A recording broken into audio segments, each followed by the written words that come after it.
900 share लिए थे 270 के रेट में 270 में। जी।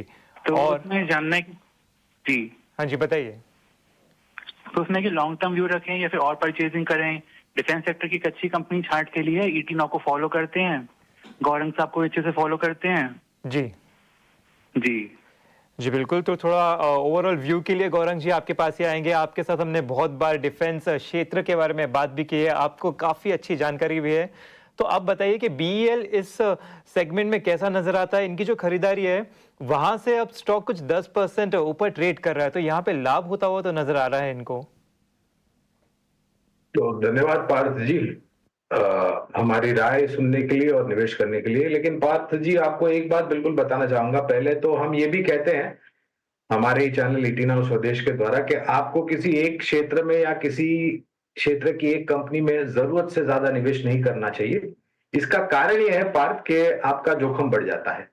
तो मैं उम्मीद रखता हूं पार्थ कि आपके पास इस निवेश के अलावा अन्य निवेश भी होगा, क्योंकि आपके पास इसके 9,000 शेयर है। आपका खरीद का स्तर बहुत ही सक्षम है और नीचे का स्तर है 270 का। बुनियादी स्तर के आधार पर आज के तारीख में भी हमारी भारत इलेक्ट्रॉनिक्स लिमिटेड पर खरीदारी की राय है। जिस प्रकार से इस कंपनी को पिछले कुछ महीनों में ऑर्डर मिले हैं, तो ऑर्डर बुक की जो संख्या है वो बड़ी है और मूल्यांकन को लेकर के भी, क्योंकि नए ऑर्डर मिले हैं, तो मूल्यांकन को लेकर के भी बढ़त हुई है। ये कंपनी रडार सिस्टम से ज्यादा कामकाज करती है और आधुनिक जो वॉर बैटलफील्ड होता है, वहां पर हमारे सैनिकों की सहायता करती है आधुनिक टेक्नोलॉजी को लेकर के। और हमें जिस प्रकार से आज भी हमने देखा है कि सरकार के तरफ से रक्षा क्षेत्र को एक बहुत बड़ा ऑर्डर मिला है नए इक्विपमेंट्स खरीदने के लिए।